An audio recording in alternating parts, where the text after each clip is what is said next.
संक्षिप्त महाभारत के अनुशासन पर्व में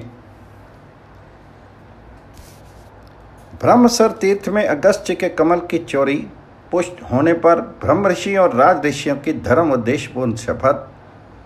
भीष्म जी कहते हैं, युधिष्ठिर, प्राचीन काल में राज ऋषियों और ब्रह्म ऋषियों ने तीर्थ यात्रा करते समय मृणाल की चोरी को ही लेकर आपस में जो शपथ खाई थी वह पुरातन इतिहास में तुम्हें सुना रहा हूँ, सुनो। पश्चिम दिशा के प्रसिद्ध तीर्थ प्रभास क्षेत्र में कुछ ऋषियों और राजाओं ने एकत्रित होकर आपस में सलाह की कि हम समस्त भूमंडल के पुण्य तीर्थों की यात्रा करें। हम में से सभी लोगों के मन में इस बात की इच्छा है, अतः सब साथ ही चलें। ऐसा निश्चय करके शुक्र, अंगिरा, कवि, अगस्त, नारद, पर्वत, भृगु, वशिष्ठ, कश्यप, गौतम, विश्वामित्र, जमदग्नि, गालव, अष्टक, भरद्वाज, अरुंधति देवी, बालखिल्य ऋषि तथा शिबी, दिलीप, नहुष, अम्बरीश, याति, धुंधुमार और पुरु आदि राजा देवराज इंद्र को आगे करके सब तीर्थों में भ्रमण करने लगे। घूमते घूमते माघ की पूर्णिमा को वे पवित्र जल वाली कोष्की नदी के तट पर जा पहुंचे और सबने वहां स्नान किया। इस प्रकार अनेकों तीर्थों में स्नान करके निष्पाप होकर वे सब लोग अत्यंत प्रेम ब्रह्मसरे पुष्कर नामक तीर्थ में गए। वहां ब्रह्मा जी के सरोवर में स्नान करके उन अग्नि के समान तेजस्वी ब्रह्म ऋषियों और राज ऋषियों ने कमल के पुष्पों का भोजन किया। तत्पश्चात कुछ ब्राह्मण मृणाल खोदने लगे और कुछ कमलों का संग्रह करने लगे। अगस्त ऋषि ने भी कुछ कमल उखाड़कर किनारे पर रख दिए थे, किंतु पोखरे से निकलने पर सबने देखा कि अगस्त जी के कमलों की चोरी हो गई है। उस समय अगस्त जी ने संपूर्ण ऋषियों से पूछा, मेरा कमल किसने चुरा लिया?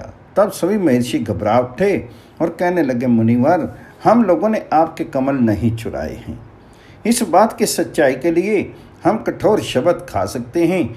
ऐसा निश्चय करके उन महर्षि और राजाओं ने अपने पुत्र पौत्रों के साथ धर्म की ओर दृष्टि रखते हुए क्रमशः शपथ खाना आरंभ किया।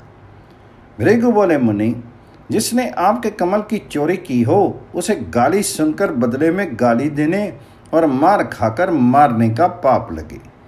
वशिष्ठ बोले, जिसने आपके कमल चुराए हों वैसे धाय से विमुख हो जाए, कुत्ता साथ लेकर शिकार खेले और गांव गांव भीख मांगता फिरे। कश्यप बोले, जो आपका कमल चुरा ले गया हो वह सब जगह सब तरह की वस्तुओं की खरीद बिक्री करे, किसी की धरोहर हड़प लेने का लोभ करे और झूठी गवाही दे। गौतम बोले, जिसने आपके कमल की चोरी की हो वह अहंकारी, बेईमान और अयोग्य का साथ करने वाला, खेतीहर और ईर्ष्या युक्त होकर जीवन व्यतीत करे। अंगिरा बोले, जो आपका कमल ले गया हो वह अपवित्र, वेद को मिथ्या बताने वाला, कुत्ते लेकर शिकार खेलने वाला, ब्रह्म हत्यारा और अपने पापों का प्रायश्चित ना करने वाला हो। धुंधुमार बोले, जिसने आपके कमलों की चोरी की हो उसे मित्रों का उपकार ना मानने, शूद्र जाति की स्त्री से संतान उत्पन्न करने और अकेले ही स्वादिष्ट भोजन करने का पाप लगे। पुरु बोले, जो आपका कमल चुरा ले गया हो वह चिकित्सा का व्यवसाय अर्थात वैद्य या डॉक्टर का पेशा करे, स्त्री की कमाई खाए तथा ससुराल के धन पर गुजारा करे। दिलीप बोले, एक कुओं वाले गांव में रहकर शूद्र जाति की स्त्री से संबंध रखने वाले ब्राह्मण को मृत्यु के पश्चात जिन दुखदायी लोकों में जाना पड़ता है वही लोक उस मनुष्य को भी मिले जो आपके कमल चुरा कर ले गया हो।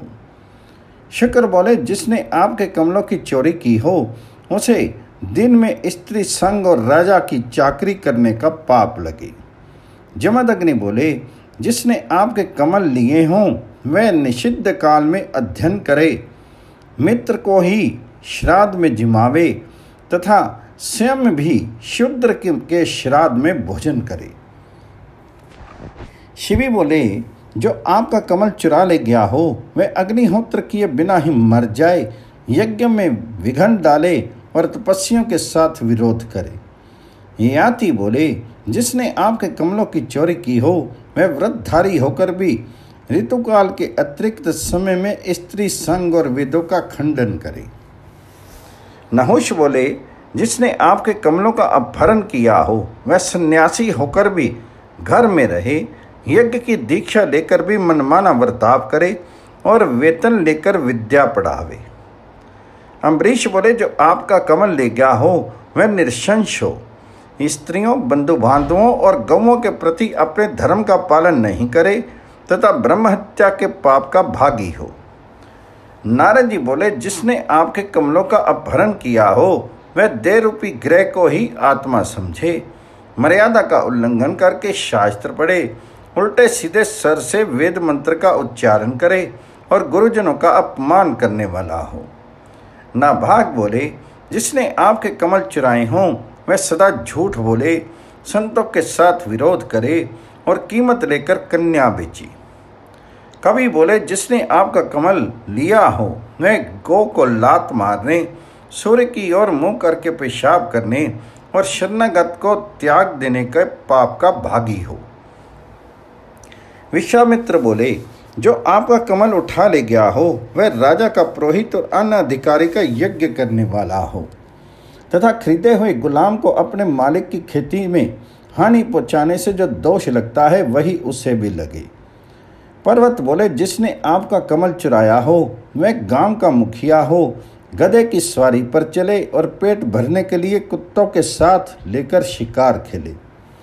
भरद्वाज बोले, जिसने आपके कमलों की चोरी की हो उस पापी को निर्दयी और असत्यवादी मनुष्यों में रहने वाला सारा का सारा पाप लगे। अष्टक बोले, जिसने आपका कमल चुराया हो वह राजा मंदबुद्धि, स्वेच्छाचारी और पापी होकर अधर्म पूर्वक पृथ्वी का राज्य करे।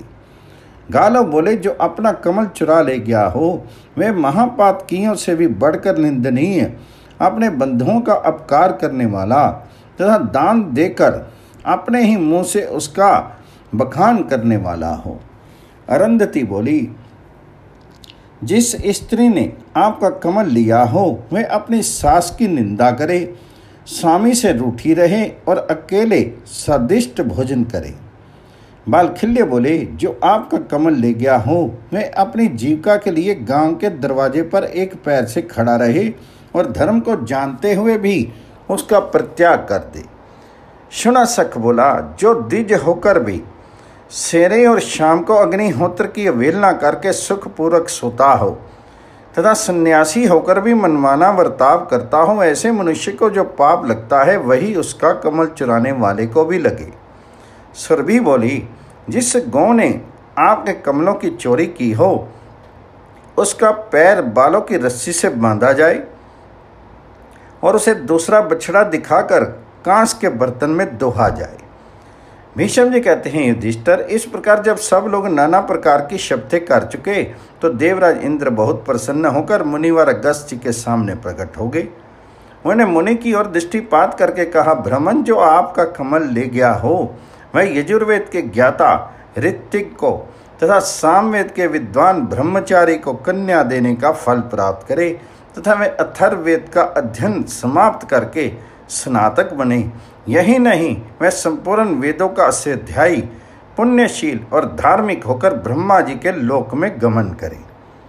अगस्त बोले, इंद्र, तुमने जो शपथ की है ये तो आशीर्वाद रूप है, अतः आप ही ने मेरे कमल लिए हैं, कृपया उन्हें वापस कीजिए, यही सनातन धर्म है।